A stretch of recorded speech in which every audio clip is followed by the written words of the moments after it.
بسم اللہ الرحمن الرحیم نحمدہ و نصلی علی حبیبہ الکریم۔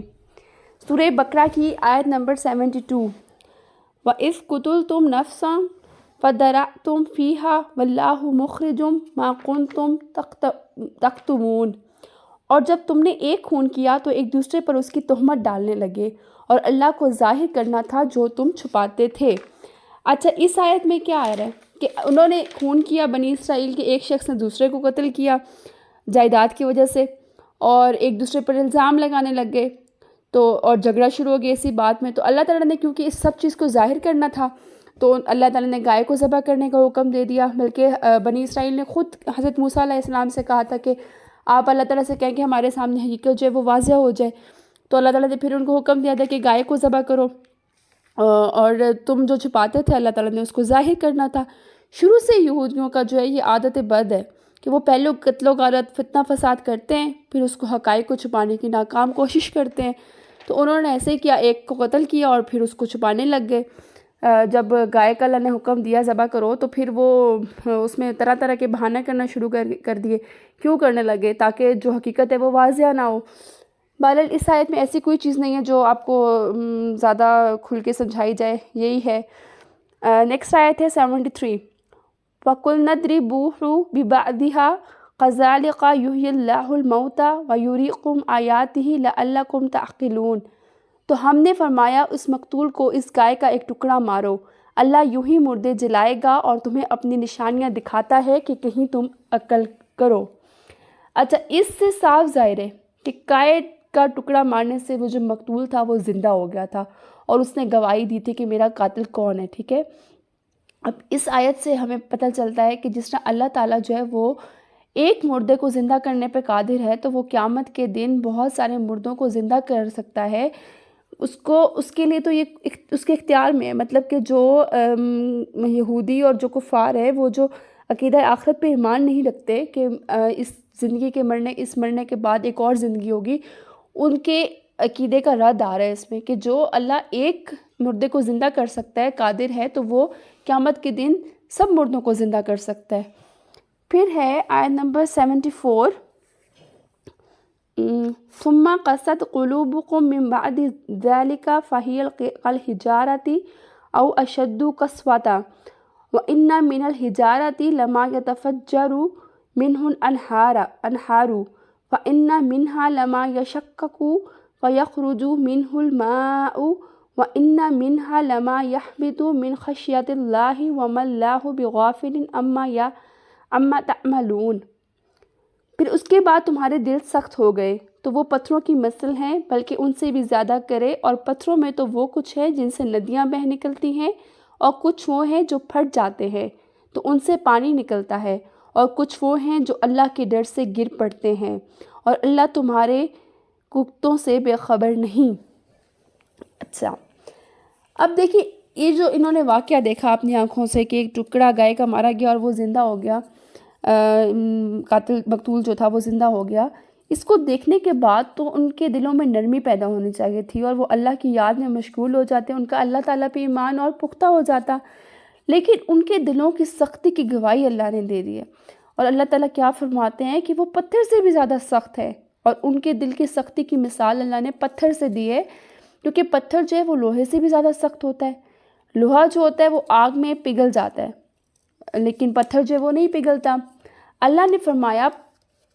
پتھر جو ہے ان کے دلوں سے وہ بھی بہتر ہیں، اس لیے کہ بعض پتھر تو ایسے ہوتے ہیں جن سے نہریں جاری ہو جاتی ہیں، بعض جو ہیں وہ پھٹ جاتے ہیں، ان سے چشمے جاری ہو جاتے ہیں، اور کچھ ایسے ہیں جو اللہ کے ڈر سے اپنی جگہ سے لڑکتے ہوئے نیچے آ جاتے ہیں، انہیں خوف الہی ہوتا ہے، وہ تسبیح بیان کرتے ہیں۔ جس طرح کہ مسلم شریف میں حضرت جابر رضی اللہ تعالیٰ عنہ سے مروی ہے کہ آپ صلی اللہ علیہ وسلم نے فرمایا، میں اس پتھر کو پہچانتا ہوں جو بعثت سے پہلے مجھے سلام کیا کرتا تھا۔ مطلب کہ پتھر کا خشیت الہی سے لڑکھڑانا، اور یہ جو آیت میں وہ حدیثوں سے بھی ثابت ہوتا ہے کہ پتھر جو ہے وہ بالکل بے جان نہیں ہے۔ دیکھیں حضور صلی اللہ علیہ وسلم نے خود فرمایا کہ میں اس پتھر کو پہچانتا ہوں جو بعثت سے پہلے مجھے سلام کیا تھا۔ اسی طرح ترمذی میں حضرت علی رضی اللہ عنہ سے مروی ہے کہ میں آپ صلی اللہ علیہ وسلم کے ساتھ اطراف مکہ میں گیا جو درخت یا پہاڑ سامنے آتا تھا السلام علیکم یا رسول اللہ صلی اللہ علیہ وسلم عرض کرتا تھا۔ اب اگر کوئی یہ کہتا ہے، کسی کے دماغ میں یہ چیز آتا ہے کہ پتھر تو بے جان چیز ہیں، وہ کیسے ڈرتے ہیں، وہ کیسے سلام کر سکتے ہیں، تو اس کا یہ جواب ہے کہ اللہ نے عقل والی مخلوقات کے علاوہ ان جو بے جان چیزیں ان میں بھی ایک حد تک شعور اور فہم رکھا ہے، جس کی حقیقت جو ہے وہ اللہ ہی جانتا ہے، واللہ عالم، ٹھیک ہے۔ اسی طرح جس طرح حدیث میں آتا ہے کہ یہ احد پہاڑ ہم سے محبت کرتا ہے اور ہم اس سے محبت کرتے ہیں۔ اسی طرح رسول صلی اللہ علیہ وسلم نے فرمایا، سیدنا عبداللہ سے مروی ہے کہ اس پتھر حجر اسود کو قیامت کے دن لایا جائے گا، اس کی 2 آنکھیں ہوں گی جن سے یہ دیکھے گا، اور زبان ہوگی جس سے کلام کرے گا، اور جس نے ایمان کی حالت میں ثواب کی نیت سے اس کو بوسہ دیا ہوگا، قیامت کے دن یہ اس کے حق میں گواہی دے گا۔ مطلب ان سب حدیثوں سے ثابت ہوتا ہے کہ پتھر بے شک بے جان ہے، لیکن وہ خشیت الہی رکھتے ہیں، وہ اللہ تعالیٰ کے خوف سے لڑکنا جانتے ہیں، اور حضور پاک صلی اللہ علیہ وسلم سے عقیدت رکھتے ہیں، ٹھیک ہے۔ مطلب بے جان چیزوں میں بھی اللہ تعالیٰ نے کچھ نہ کچھ سینس رکھی ہے، لیکن وہ اللہ بہتر جانتا ہے۔ ان سب چیزوں سے ہمیں یہ سمجھ آتی ہے، ٹھیک ہے۔ اس کے بعد ہے آیت نمبر 75، افتطمعون ان یؤمنوا لکم وقد کان فریق منہم یسمعون کلام اللہ ثم یحرفونہ من بعد ما عقلوہ وہم یعلمون۔ تو اے مسلمانوں، کیا تمہیں یہ طمع ہے کہ یہ یہودی تمہارا یقین لائیں گے؟ اور ان کا تو ایک گروہ وہ تھا کہ اللہ کو کلام سنتے پھر سمجھنے کے بعد اسے دانستہ بدل دیتے۔ اچھا، یہودیوں کے دل کی سختی اللہ تعالیٰ نے بیان کر دی کہ ان کے جو دل ہیں وہ پتھر سے بھی سخت ہیں۔ اس کے بعد اللہ تعالیٰ نے مسلمانوں کو مخاطب کیا ہے، اور مسلمانوں سے اللہ تعالیٰ کہتے ہیں کہ اب بھی تم لوگ یہ امید رکھتے ہو کہ یہ جو ہیں وہ تمہارے دین میں داخل ہو جائیں گے؟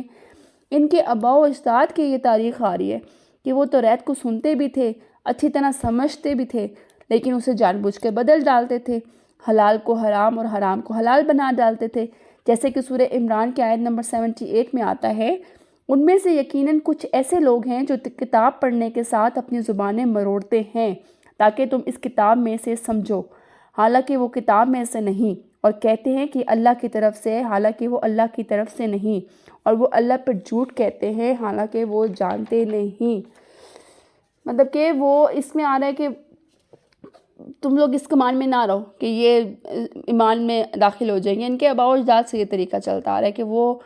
اللہ کا کلام میں بدل ڈالتے ہیں اور اللہ تعالیٰ پہ جھوٹا بہتان باندھتے ہیں کہ یہ اللہ کا کلام ہے، حالانکہ وہ اس میں خود تحریف کرتے ہیں۔ آیت نمبر 76، وَإِذْ لَقُوا الَّذِينَ آمَنُوا قَالُوا آمَنَّا وَإِذَا خَلَا بَعْضُهُمْ إِلَىٰ بَعْضٍ قَالُوا أَتُحَدِّثُونَهُم بِمَا فَتَحَ اللَّهُ عَلَيْكُمْ لِيُحَاجُّوكُم بِهِ عِندَ رَبِّكُمْ أَفَلَا تَعْقِلُونَ۔ اور جب مسلمانوں سے ملیں تو کہیں ہم ایمان لائے، اور جب آپس میں اکیلے ہوں تو کہیں وہ علم جو اللہ نے تم پر کھولا مسلمانوں سے بیان کیے دیتے ہو کہ اس سے تمہارے رب کے یہاں تم پر حجت لائیں، کیا تمہیں عقل نہیں؟ اچھا، اس آیت میں کیا ہے؟ یہ آیت جو ہے یہ ان یہودیوں کی شان میں نازل ہوئی جو آپ صلی اللہ علیہ وسلم کے زمانے میں تھے۔ یہودوں کی اخلاقی پستی اور اللہ سے بے خوفی کا یہ عالم تھا کہ جب وہ مسلمانوں سے ملتے تھے تو کہتے کہ ہم لوگ تو آپ کی طرح ہی مسلمان ہیں، یہ تو ہم شروع سے پڑھتے آ رہے ہیں کہ جو منافق تھے، یہودی تھے، وہ اس طرح سے ہی کہتے تھے۔ لیکن جب آپس میں مل بیٹھتے تو ایک دوسرے کو تنبیہ کرتے تھے کہ تم مسلمانوں کو وہ باتیں کیوں بتاتے ہو جو اللہ نے صرف تم کو بتائی ہیں، مطلب کہ جو تمہاری کتاب میں توریت میں، تم ان کو کیوں بتاتے ہو؟ کیا تم سمجھتے ہو کہ یہ مسلمان آخرت میں اللہ کے پاس تمہاری اپنی دی ہوئی معلومات کی بنا پر حجت قائم کریں گے کہ تم آخری نبی حضرت محمد صلی اللہ علیہ وسلم کو جانتے تھے، ان کو پہچانتے تھے، اس کے باوجود تم ایمان نہیں لائے؟ مطلب کہ وہ سامنے تو یہ بات کرتے تھے کہ ہم سب جو ہے وہ ایمان رکھتے ہیں، لیکن آپس میں جب بیٹھتے تھے تو وہ کیا کہتے تھے کہ بھئی نہیں بتاؤ، جو توریت میں باتیں ہیں وہ اللہ نے صرف ہمیں بتائی ہیں تو تم ان کو کیوں بتاتے ہو؟ قیامت کے دن یہ اللہ کو کہیں گے بھئی ان کو تو سب معلوم تھا۔ اب آپ یہ سوچیں، ان کی سینس کو دیکھیں کہ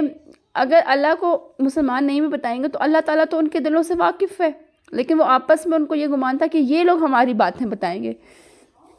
جس طرح سیدنا ابو ہریرہ رضی اللہ عنہ بیان کرتے ہیں کہ رسول صلی اللہ علیہ وسلم نے فرمایا، اس ذات کی قسم جس کے ہاتھ میں محمد صلی اللہ علیہ وسلم کی جان ہے، اس امت میں جو شخص بھی ہے، خواہ وہ یہودی ہو یا نصرانی، اگر وہ میرے متعلق سے اور میری لائی ہوئی شریعت پر ایمان لائے بغیر مر جائے تو وہ دوزخی ہے۔ اچھا جی، اب آتی ہے آیت نمبر 77۔ کدھر گئی؟ سوری، 77 آیت،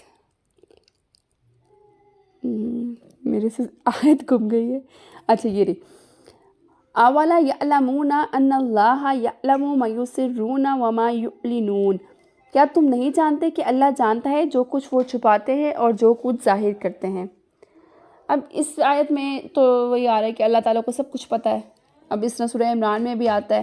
کہ کہہ دو اگر تم اسے چھپاؤ جو تمہارے سینوں میں ہے یا اسے ظاہر کرو، اللہ اسے جان لے گا، اور وہ جانتا ہے جو کچھ آسمانوں میں ہے اور جو کچھ زمین میں ہے، اور اللہ ہر چیز پر پوری طرح قادر ہے۔ تو اس میں تو بس یہی بات آ رہی ہے کہ اللہ تعالیٰ جو ہے وہ سب جانتا ہے، تم چھپا رہے ہو، تم ظاہر کر رہے ہو، تم لوگوں کے ڈر سے چھپاتے ہو، یہ ہمارے لیے بھی ہے کہ ہم لوگوں کے ڈر سے چھپ چھپ کے کوئی کام کریں تو ہم لوگوں سے تو چھپا سکتے ہیں، لیکن ہم اللہ کی ذات سے تو نہیں چھپا سکتے نا، اللہ تو ہمیں ہر جگہ پہ دیکھ رہا ہے۔ تو اپنے بچوں میں اکثر آپ لوگوں کو کہہ رہی ہوتی ہوں کہ اپنے بچوں کے اندر خدا کا خوف ضرور پیدا کریں، ان کو یہ زر ضرور ڈالیں کہ آپ کوئی بھی کام کرو گے تو اللہ کی ذات جو ہے وہ آپ کو دیکھ رہی ہے۔ بے شک آپ مما سے چھپ کے، بابا سے چھپ کے یا سب سے چھپ کے کوئی غلط کام کرو گے تو آپ ہم سے چھپ سکتے ہو، لیکن اللہ تعالیٰ آپ کو دیکھ رہے ہوتے ہیں، ٹھیک ہے۔ اس کے بعد ہے وَمِنْهُمْ أُمِّيُّونَ لَا يَعْلَمُونَ الْكِتَابَ إِلَّا مَا أَمَانِيَّ وَإِنْ هُمْ إِلَّا يَظُنُّونَ، اور ان میں سے کچھ ان پڑھ ہیں کہ جو کتاب کو نہیں جانتے مگر زبانی پڑھ لینا یا کچھ اپنی من گھڑت، اور وہ نرے گمان میں ہیں۔ اچھا، یہود میں اب ایک طبقہ جو تھا وہ ان پڑھ عوام کا ہے، انہیں توریت کا علم تو کچھ نہیں ہے، مگر وہ اپنے سینوں میں بغض اور بے بنیاد قسم کی جو ہے نا آرزویں پالے ہوئے ہیں۔ مثلا یہ ان کے بزرگوں کی وجہ سے اللہ تعالیٰ ان کو بخش دے گا، یا یہ کہ جنت میں یہودی کے سوا کوئی نہیں جائے گا، پتہ ان کو ککھ نہیں ہے، بالکل وہ جاہل ہیں، ان پڑھ ہیں، لیکن ان کے جو دماغ ہے نا ان میں یہ چیزیں بیٹھی ہوئی ہیں۔ ان کو نہیں پتہ کہ اللہ تعالیٰ نے اپنی کتاب میں دین کے کیا اصول بتائے ہیں، اخلاق اور شرع کے کیا قواعد سکھائے ہیں، اور انسان کی فلاح اور نقصان کا مدار کن چیزوں پر رکھا ہے، ان چیزوں کا کسی چیز کا ان کو نہیں پتہ، لیکن علم کے بغیر من گھڑت جو باتیں ہیں نا ان پہ وہ یقین رکھتے ہیں۔ ابن عباس نے اس کی تفسیر یوں کی ہے کہ وہ جھوٹی قصہ کہانیاں جو ان کے علماء نے ان کو سنا رکھی ہیں ان پہ وہ یقین کر لیتے ہیں، ٹھیک ہے، کہ ان کے علماء نے ان کو کہا ہے بھئی ہمارے بغیر تو کوئی جنت میں جا ہی نہیں سکتا، اور وہ انہوں نے کتاب نہیں پڑھی، ان کو یہ نہیں پتہ کہ کتاب میں کیا حدود ہے، کہ کس چیز پہ عمل کرو گے تو جنت میں جاؤ گے، کیا کام کرو گے تو دوزخ میں جاؤ گے، اس چیز کا ان کو نہیں پتہ، لیکن کیونکہ ان کے علماء نے ان کو من گھڑت کہانیاں سنا دی ہیں تو وہ بس اس پہ یقین کیے ہوئے ہیں۔ اچھا جی، یہاں پہ ہمارا پہلے سپارے کا نصف ہو گیا، ٹھیک ہے۔ فَوَيْلٌ لِلَّذِينَ يَكْتُبُونَ الْكِتَابَ بِأَيْدِيهِمْ ثُمَّ يَقُولُونَ هَذَا مِنْ عِنْدِ اللَّهِ لِيَشْتَرُوا بِهِ ثَمَنًا قَلِيلًا فَوَيْلٌ لَهُمْ مِمَّا كَتَبَتْ أَيْدِيهِمْ وَوَيْلٌ لَهُمْ مِمَّا يَكْسِبُونَ، تو خرابی ہے ان کے لیے جو کتاب اپنے ہاتھ سے لکھے پھر کہہ دے یہ خدا کے پاس سے ہے کہ اس کے عوض تھوڑے دام حاصل کریں، تو خرابی ہے ان کے لیے ان کے ہاتھوں کے لکھے سے، اور خرابی ان کے لیے اس کمائی سے۔ اب اس آیت کے شان نزول کیا ہے؟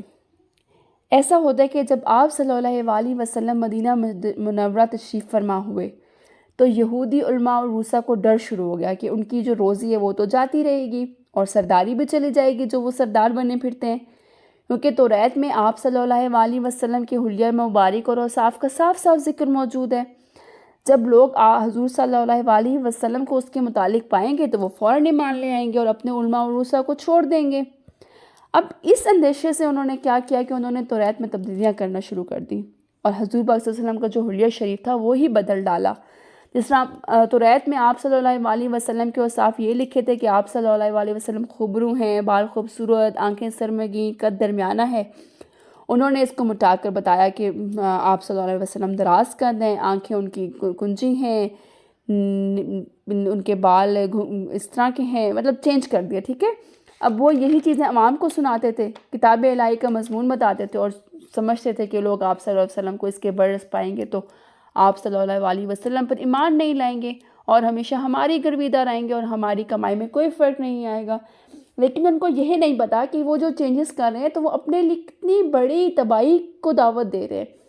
عذاب الہی کو دعوت دے رہے ہیں، مطلب اللہ کے کلام میں وہ تبدیلی کر رہے ہیں، تو کتنا بڑا وہ گناہ کما رہے ہیں۔ ان کو اس چیز کا احساس نہیں ہے، ان کا تو کسی کا کچھ نہیں بگڑے گا۔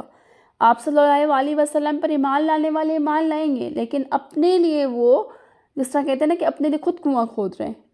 عذاب الہی کو دعوت دے رہے ہیں۔ آگے ہے وَقَالُوا لَن تَمَسَّنَا النَّارُ إِلَّا أَيَّامًا مَعْدُودَةً قُلْ أَتَّخَذْتُمْ عِندَ اللَّهِ أَحَدًا فَلَنْ يُخْلِفَ اللَّهُ عَهْدَهُ أَمْ تَقُولُونَ عَلَى اللَّهِ مَا لَا تَعْلَمُونَ، اور بولے ہمیں تو آگ نہ چھوئے گی مگر گنتی کے دن۔ تم فرما دو کیا خدا سے تم نے کوئی عہد لے رکھا ہے، جب تو اللہ ہرگز اپنا عہد خلاف نہیں کرے گا، یا خدا پر وہ بات کہتے ہو جس کا تمہیں علم نہیں۔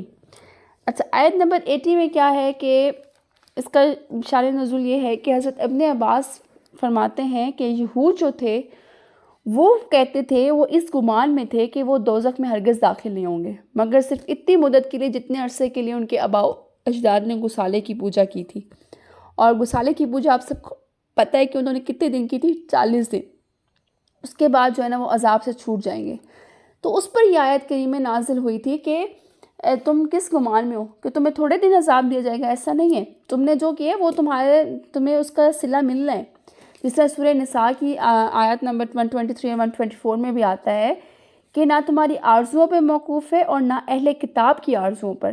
جو بھی کوئی برائی کرے گا اسے اس کی جزا دی جائے گی، اور وہ اپنے لیے اللہ کے سوا کوئی دوست نہ پائے گا اور نہ کوئی مددگار۔ اور جو شخص نیک کاموں میں سے کوئی کام کرے، مرد ہو یا عورت، اور وہ مومن ہو تو وہ جنت میں داخل ہوں گے، اور کھجور کی گٹھلی کے نقطے کے برابر بھی ان پر ظلم نہ کیا جائے گا۔ تو اب یہ دیکھیں، وہ جھوٹ باندھ رہے ہیں نا، جھوٹ بہت بڑا عیب ہے، اور وہ خود سے یہ سوچ کر رکھے ہوئے ہیں کہ انہیں صرف 40 دن کا عذاب ہوگا۔ جب اللہ نے ان سے ایسا کوئی عہد ہی نہیں لیا تو وہ اللہ تعالیٰ پر ایسا جھوٹ کیوں باندھ رہے ہیں؟ تو اپنی طرف سے وہ کیوں کر رہے ہیں؟ وہ اپنی طرف سے وہ باتیں کر رہے ہیں جن کا انہیں علم ہی نہیں ہے، بس انہوں نے خود سے ہی سوچ لیا کہ ہمیں جو ہے نا تھوڑے دن عذاب دیا جائے گا، خوش فہمی میں مبتلا ہیں، اپنے بزرگوں کی باتوں پہ جو ہے نا وہ یقین کیے ہوئے من گھڑت قصوں پہ کہ بس تھوڑے دن تمہیں سزا ملے گی اور اس کے بعد تم جو مرضی کرتے رہو، گناہ کرتے رہو، شرک کرتے رہو، حضور صلی اللہ علیہ وسلم کی گستاخیاں کرتے رہو، تو ریت میں تبدیلیاں کرتے رہو، لیکن تمہیں جو ہے نا وہ سزا نہیں ملے گی، بس تھوڑا سا سزا ملے گی اور پھر تم چھوٹ جاؤ گے۔ حالانکہ ایسا نہیں ہے، اللہ تعالیٰ جو ہے وہ ہر انسان کو اس کے جو اس نے کیا ہے اس کا عمل ملے گا پورا پورا۔ اچھا جی، آیت نمبر 81 بلا من قصب سیئات وأحاطت به خطیئاته فأولئک اصحاب النار هم فیہا خالدون۔ ہاں کیوں نہیں، جو گناہ کمائے اور اس کی خدا اسے گھیر لے، وہ دوزخ والوں میں سے، انہیں ہمیشہ اس میں رہنا ہے۔ اچھا، اس آیت میں ان کی گزشتہ دعووں کی تردید ہو رہی ہے کہ وہ آگ میں ہمیشہ کے لیے نہیں رہیں گے۔ اللہ نے فرمایا کہ جس آدمی کے گناہوں سے 4 جانب سے گھیرے ہوئے ہیں، حتیٰ کہ اس کے پاس کوئی نیکی باقی نہیں رہے گی، تو اس کا ٹھکانہ جہنم میں ہوگا، وہ اس میں ہمیشہ رہے گا۔ ہاں، یہودیوں کا یہی حال تو ہے، ان کو گناہوں پہ گناہوں وہ کر رہے ہیں، اور وہ ابھی بھی اس خوش فہمی میں ہیں، غلط فہمی میں ہیں کہ ہم جو ہیں وہ تھوڑے دن عذاب کاٹیں گے۔ تو ان کے گناہوں نے ان کو ہر طرف سے گھیرے میں لیا ہوا ہے، اور وہ ہمیشہ جہنم میں رہیں گے۔ جس طرح کہ سورہ طہاق میں بھی آتا ہے کہ بے شک حقیقت یہ ہے کہ جو اپنے رب کے پاس مجرم بن کر آئے گا تو یقیناً اس کے لیے جہنم ہے، نہ وہ اس میں مرے گا نہ جیے گا۔ جو اس کے پاس مومن بن کر آئے گا، اس نے اچھے اعمال کیے ہوں گے، تو یہی لوگ ہیں جن کے لیے سب سے بلند درجے ہیں۔ اچھا دیکھیں، اب اس آیت میں آ رہا ہے کہ جو اس کے پاس مومن بن کر آئے گا اور اس نے اچھے اعمال کیے ہوں گے۔ صرف مومن ہونا ضروری نہیں ہے، ساتھ کیا ہونا ضروری ہے؟ اچھے اعمال ہونا بھی ضروری ہے۔ تو ہم سب کو اپنے مومن ہونے کے ساتھ ساتھ اپنے اعمال بھی اچھے کرنے ہیں، ٹھیک ہے؟ لیکن اب اس کا یہ مطلب بھی نہیں ہے کہ ہم بڑے بڑے گناہوں سے تو بچتے رہیں،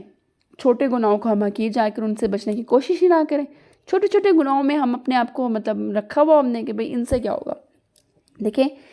سیدنا سہیل جو ہیں وہ روایت کرتے ہیں کہ رسول اکرم صلی اللہ علیہ وسلم نے فرمایا،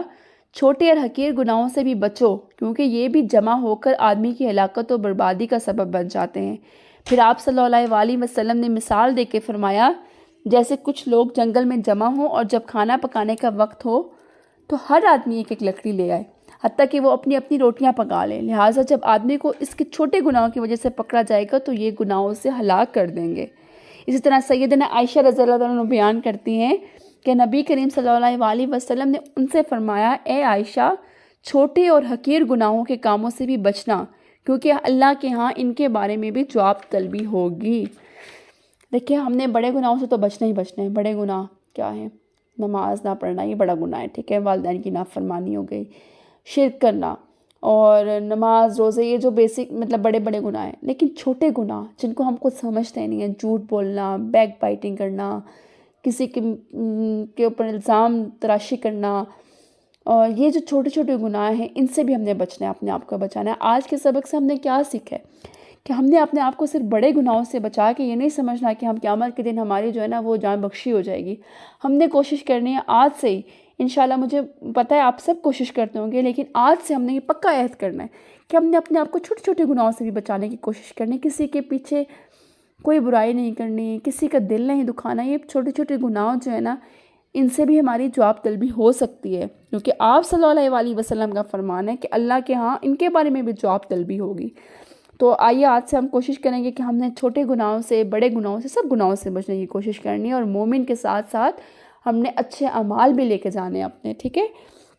آج ہم نے ماشاءاللہ سے کافی ساری آیات، میرے خیال میں 72 سے لے کے 81 آیات تک ہم نے کر لی ہیں، 9 آیات۔ چلے اب 82 آیت جو ہے وہ بھی کر لیتے ہیں، 10 آیات ہماری کمپلیٹ ہو جائیں گی۔ 82 آیات جو ہے وہ بہت چھوٹی سی ہے۔ وَالَّذِينَ آمَنُوا وَعَمِلُوا الصَّالِحَاتِ أُولَٰئِكَ أَصْحَابُ الْجَنَّةِ هُمْ فِيهَا خَالِدُونَ، اور جو ایمان لائے اور اچھے کام کیے وہ جنت والے ہیں، انہیں ہمیشہ اس میں رہنا ہے۔ یہ تو ہم پڑھتے ہی آ رہے ہیں اور ہمیں سب کو پتہ ہے کہ گناہ گاروں کے لیے وعید سنائی اللہ تعالیٰ نے، اس کے بعد نیک لوگوں کو جنت کی خوشخبری دے دی ہے، تاکہ اللہ کا عدل انصاف ظاہر ہو کہ کوئی نیکی جو ہے وہ بیکار نہیں جائے گی، اس کا پورا پورا اجر دیا جائے گا۔ تم اچھے کام کرو گے تمہارے لیے جنت ہے، تم برے کام کرو گے تمہارا ٹھکانہ جہنم ہے۔ تو آیت نمبر 82 جو ہے وہ یہاں تک ہماری کمپلیٹ ہو گئی ہے۔ تو انشاءاللہ ہم نیکسٹ لیسن کا یہاں سے آگے سے آغاز کریں گے۔ آگے بھی بہت اچھی آ رہی ہیں، والدین کے ساتھ احسان کرنا، اور ہمارے جو دینی فرائض ہیں ان کے بارے میں آیات آئیں گی۔ چلیں انشاءاللہ نیکسٹ لیسن کا آغاز ہم 83 آیت سے کریں گے۔ جزاک اللہ خیر کثیرہ۔